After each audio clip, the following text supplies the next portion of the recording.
बाल मंदिर YouTube channel पर मैं स्वरूप सिंह आपका हार्दिक अभिनंदन और स्वागत करता हूं विद्यार्थियों।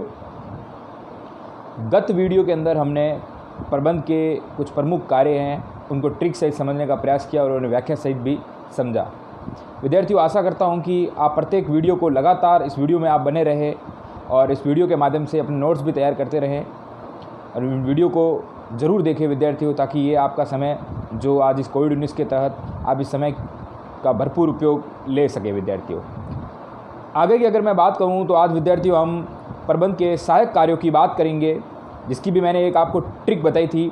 पहले उस ट्रिक को मैं बताऊंगा, फिर उसके बाद हम सहायक कार्यों को सरल भाषा में भी समझने का प्रयास करेंगे और किताब के अनुसार भी समझने का प्रयास करेंगे और कुछ उदाहरणों के माध्यम से भी समझने का प्रयास करेंगे। विद्यार्थियों, लगातार बने रहें।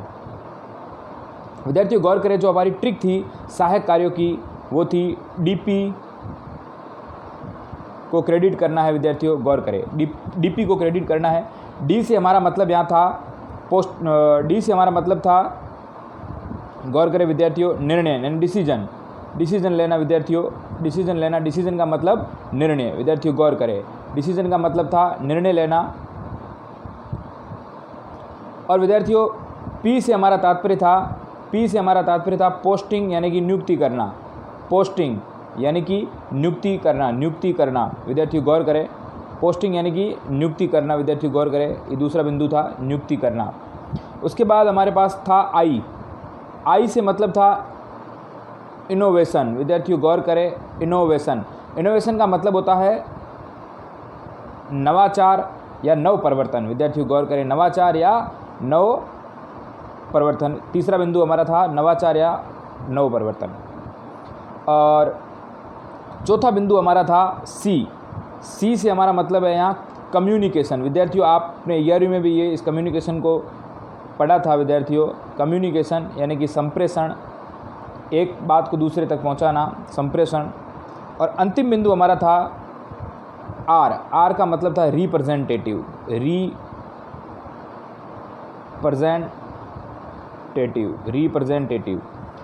इसका मतलब था प्रतिनिधित्व करना। विद्यार्थियों, गौर करें, प्रतिनिधित्व करना।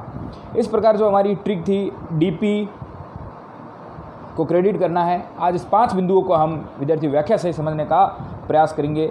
तो आप अंतिम समय तक इस वीडियो में बने रहे। विद्यार्थियों, गौर करें, वास्तविक तौर पर किसी संस्था या किसी संगठन को अगर चलाना है तो विद्यार्थियों, जो हमारे जो प्रमुख कार्य थे उन प्रमुख कार्यों में जो ये सहयोग के रूप में जो कार्य होते हैं उन्हें ही सहायक कार्य कहा जाता है। विद्यार्थियों, गौर करें, जो प्रमुख कार्य थे उन कार्यों को चलाने के लिए प्रबंधक सहयोग रूपी जो कार्य करता है वो ही सहायक कार्य होते हैं। उसके अंदर जो पहला है हमारा निर्णय करना। विद्यार्थियों, क्या है? निर्णय करना या निर्णयन, जिसे डिसीजन बोलते हैं, डिसीजन मेकिंग। विद्यार्थियों, निर्णय का तात्पर्य ये है कि अब ये आपका भी एक निर्णय है। अब ये जो ऑनलाइन वीडियो आ रहे हैं, आप खुद डिसीजन लो कि मैं इन वीडियो को देखूं या नहीं देखूं, हमें फ़ायदा मिले या नहीं मिले।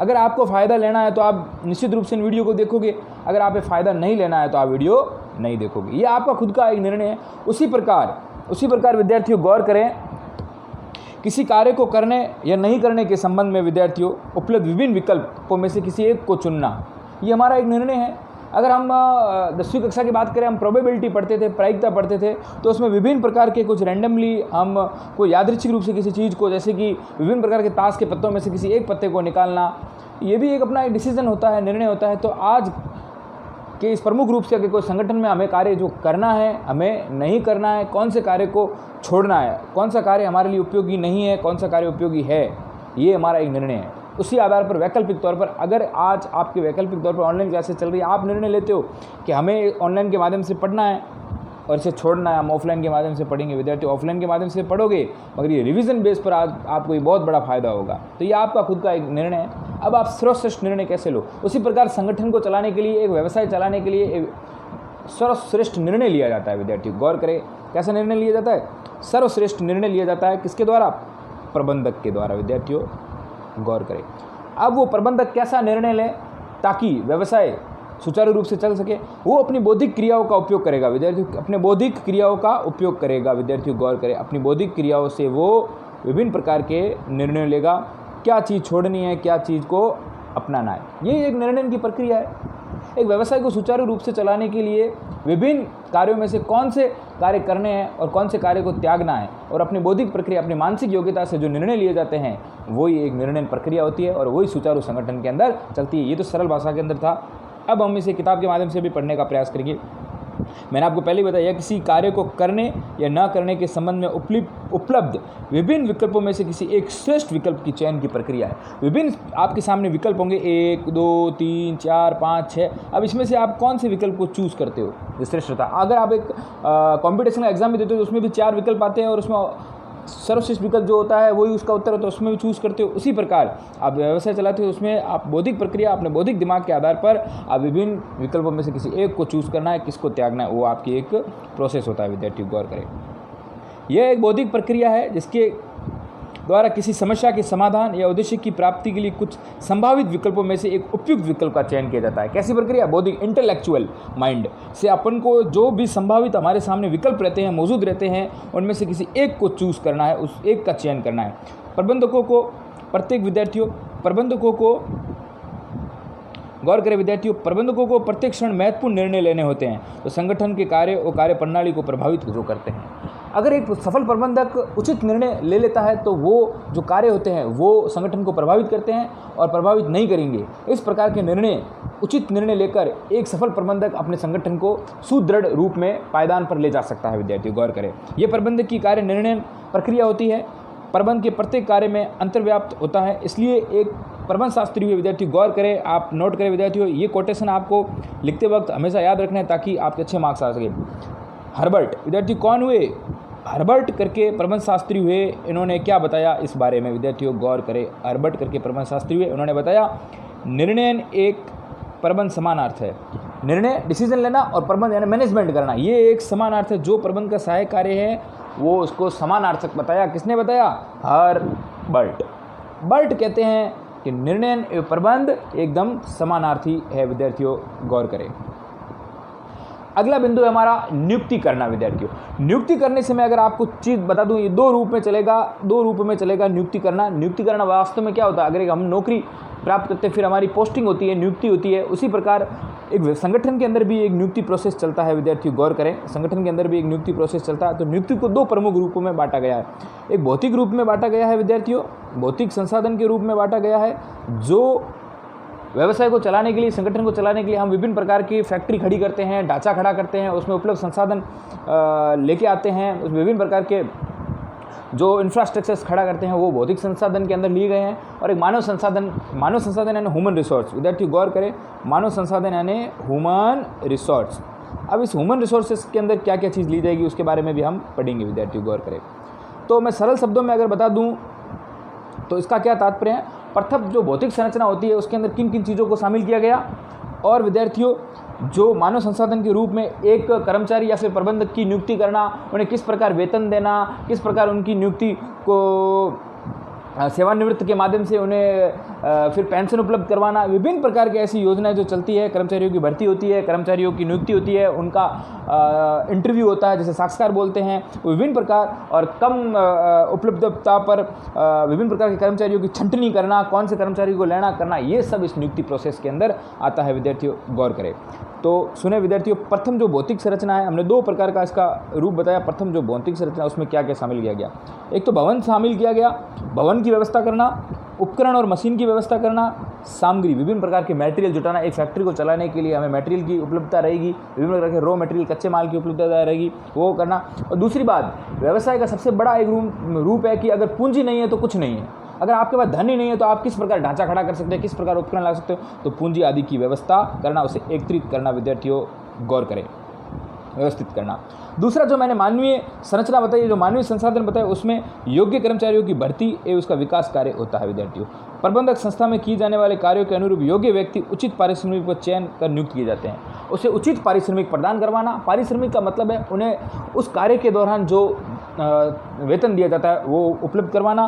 कर्मचारियों की भर्ती से लेकर सेवानिवृत्त तक समस्त कार्य इसमें सम्मिलित किए जाते हैं। विद्यार्थियों, मैंने आपको पहले ही बता दिया, मैं आपको हर रूप को सरल शब्दों में समझाकर फिर आपको किताब की भाषा से समझाने का प्रयास करूंगा। विद्यार्थियों, कर्मचारी की भर्ती से लेकर उसे सेवानिवृत्त तक जो रूप चलता है वो सब इस मानव संचालन के रूप में चलता है विद्यार्थियों। इस परिवर्तन के दौर पर बदलते उत्पाद, तकनीक व बाजार के कारण श्रमिक या कर्मचारियों की छंटनी, नियुक्ति करना चलती रहती है विद्यार्थियों, गौर करें। यह प्रबंध में निरंतर चलने वाली एक सहायक कार्य है। ये तो निरंतर चलता रहेगा विद्यार्थियों, ये कार्य निरंतर चलता रहेगा। प्रबंधकों के द्वारा जो कर्मचारियों की भर्ती की जाएगी, उसमें विभिन्न प्रकार के कर्मचारियों को उसके कार्य के अनुसार छंटनी की जाएगी, किसी को बाहर किया जाएगा, किसी को अंदर लिया जाएगा। आज का जो रूप परिवर्तन हो रहा है, आज के रूप में जो बदलाव आ रहे हैं, आज के प्रतिस्पर्धा बाजार में अगर टिका रहना है तो इस प्रकार की प्रक्रिया को अपनाना पड़ेगा। और ये प्रक्रिया विद्यार्थियों निरंतर रूप में चलेगी। कई कर्मचारी आते जाएंगे, कई कर्मचारी बाहर चले जाते जाएंगे, तो ये प्रक्रिया निरंतर चलने वाली प्रक्रिया है विद्यार्थियों। ये ऐसा सहायक कार्य है जो निरंतर रूप में चलता रहेगा, नियुक्ति की प्रक्रिया लगी रहती है विद्यार्थियों। आपको मैं अगर छोटा सा उदाहरण दूं तो जैसे कि हमारे कंपटीशन दौर में भी विभिन्न प्रकार के अध्यापकों की भर्ती आती रहती है विद्यार्थियों। कई अध्यापक आते हैं, फिर कई अध्यापक वापस रिटायरमेंट होते हैं, कई अध्यापक और आते हैं, कई रिटायरमेंट होते हैं, कुछ जैसे थर्ड ग्रेड बनते हैं तो वो थर्ड ग्रेड से सेकंड ग्रेड बन जाते हैं, तो वहाँ के पद खाली हो जाते हैं। तो ये भी एक प्रोसेस चलता रहता है शिक्षा को आगे बढ़ाने के लिए, एजुकेशन सिस्टम को आगे बढ़ाने के लिए। उसी प्रकार संगठन में भी विभिन्न प्रकार के कर्मचारियों की ऐसी प्रकार की नियुक्ति होती रहती है, और नियुक्ति के बाद जो सेवानिवृत्त होते रहते हैं, और विभिन्न प्रकार के वापस कर्मचारियों की छंटनी करके और भी नियुक्तियाँ की जाती है विद्यार्थियों। दो रूप मैंने इसमें बताए। प्रथम रूप जिसमें हमें फैक्ट्री के इंफ्रास्ट्रक्चर को खड़ा करना है, वो पूंजी के माध्यम से होगा विद्यार्थियों। विभिन्न प्रकार के उपकरण स्थापित करने हैं, विभिन्न प्रकार की सामग्री की उपलब्धता हासिल करनी है विद्यार्थियों। अब अगला बिंदु है विद्यार्थियों नवाचार। विद्यार्थियों नवाचार को पीटर एफ ड्रकर ने प्रबंध का बहुत ही महत्वपूर्ण और प्रमुख कार्य बताया विद्यार्थियों। वैसे तो यहाँ ये सहायक कार्य के रूप में चलता है, मगर पीटर एफ ड्रकर करके एक प्रबंध शास्त्री हुए विद्यार्थियों। कौन हुए? पीटर एफ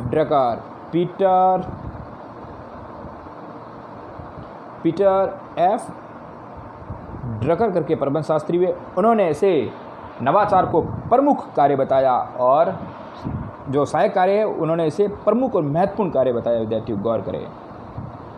नवाचार विद्यार्थियों, आज की जो इन्फॉर्मेशन टेक्नोलॉजी है, जो आज की प्रौद्योगिकी, जो क्रांतिकारी युग जो आज का है, उसमें नवाचार तो अपनाना जरूरी है विद्यार्थियों। अगर मैं आपको छोटा सा उदाहरण दूं विद्यार्थियों, मैं आप इस नवाचार को आपको एक छोटे से उदाहरण के माध्यम से समझाता हूं, जो मैं हमेशा कहता आया हूं विद्यार्थियों। हमारे पास जो बड़े बड़े कंप्यूटर होते थे, पर्सनल कंप्यूटर होते थे, आज वो कंप्यूटर छोटे रूप में मोबाइल में परिवर्तन होकर हमारे जेब के अंदर आ गए हैं।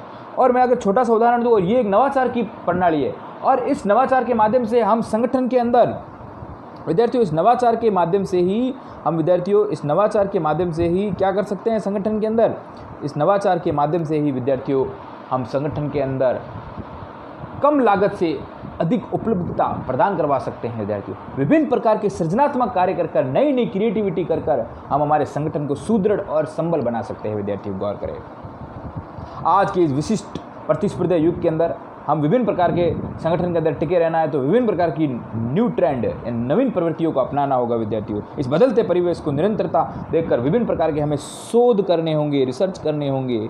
उन शोध के माध्यम से हम विभिन्न प्रकार के नवाचार की नीतियों को अपनाएंगे विद्यार्थियों। आज हम मोबाइल के अंदर मैं अगर बात करूं तो विभिन्न प्रकार के ऐप आ गए हैं, और इस ऐप के माध्यम से हम घर बैठे ऑनलाइन क्लासेस दे सकते हैं। आज जैसे कि यूट्यूब भी एक ऐप है, और यूट्यूब ऐप एक नवाचार की प्रणाली है। अब आप यूट्यूब के माध्यम से मुझे पढ़ पा रहे हो विद्यार्थियों। मैं अगर आपको छोटा सा उदाहरण दूं नवाचार का, पहला मेरा वीडियो आया, लाइव वीडियो, उसके बाद मैंने कुछ और नवाचार किया, ट्राइपॉड पे वीडियो बनाना चालू किया। अब देखो ये भी एक नवाचार है। अब किस माध्यम से मैं आपके साथ साक्षात हो रहा हूँ, और पास में अपना जो मैटर है वो भी है, और मैं इस मैटर के अनुसार पढ़ा रहा हूँ, ये ऐप के माध्यम से हो रहा है। तो ये एक जो विभिन्न प्रकार के नवाचार होते हैं संगठन के अंदर, वो संगठन को सुदृढ़ प्रबलता करवाते हैं। विभिन्न प्रकार की जो कच्ची सामग्रियाँ हैं, विभिन्न प्रकार कच्ची सामग्रियों को नए नए उत्पाद के अंदर उपलब्ध करवाकर, और नई नई क्रिएटिविटी कर कर विभिन्न प्रकार की कच्ची सामग्रियों को सस्ती रूप में दिलवाकर, और ये सब नवाचार की ही प्रणालियाँ होती है विद्यार्थियों, गौर करें। अब इसको हम पढ़ने का प्रयास करेंगे विद्यार्थियों। सूचना प्रौद्योगिकी की क्रांतिकारी युग में हर पर बदलाव आ रहा है विद्यार्थियों। हम सभी मोबाइल का प्रयोग करते हैं। आप देखते होंगे कि हर रोज़ नए फीचर्स के साथ नए तरीके मोबाइल के बाजार में आ रहे हैं, और नई मोबाइल में प्रयुक्त ऐप के वैशिष्ट्य यानी फंक्शन में भी निरंतरता सुधार का विकास हो रहा है विद्यार्थियों, गौर करें। नए ऐप का विकास हो रहा है विद्यार्थियों। यही नवाचार और नव परिवर्तन है विद्यार्थियों। ये एक नवाचार है, नव परिवर्तन है विद्यार्थियों। और मोबाइल के अंदर विभिन्न प्रकार के फीचर्स आते हैं, विभिन्न प्रकार के ऐप आते हैं, उसके माध्यम से आप नए नए ज्ञान को हासिल कर पा रहे हो विद्यार्थियों। बदलते परिवेश विद्यार्थियों, गौर करें। बदलते परिवेश में निरंतर उत्पाद विकास या शोध पर कार्य करता रहना प्रबंध का एक कार्य होता है। आज जो परिवेश बदल रहा है, आज जिस प्रकार बाजार में निरंतर बदलाव आ रहे हैं, उन परिवर्तनों के अंदर एक प्रबंधक का मुख्य कार्य वो शोध करेगा, रिसर्च करेगा, विभिन्न प्रकार की नई नई चीज़ों की आपूर्ति करवाएगा, विभिन्न प्रकार की ग्राहकों के अनुसार। ग्राहक अगर कहा जाए बाजार का राजा होता है, उसे हर चीज़ जो उपलब्ध करवानी है वो विभिन्न प्रकार की सस्ती दरों पर उपलब्ध करवाने की नई नई कुशलताएं, नई नई योग्य, नए नए प्रभावी व्यक्तियों के संगठन से जोड़ेगा। समस्त कार्य कुशल प्रबंधक निरंतर करता रहेगा विद्यार्थियों। ऐसा करना संगठन के अस्तित्व, सफलता एवं विकास एवं विस्तार के लिए अपरिहार्य है, यानी कि जरूरी है विद्यार्थियों। अपरिहार्य से मतलब है जरूरी है। पीटर एफ ड्रकर ने इस कार्य प्रबंध को सबसे महत्वपूर्ण प्रमुख कार्य बताया।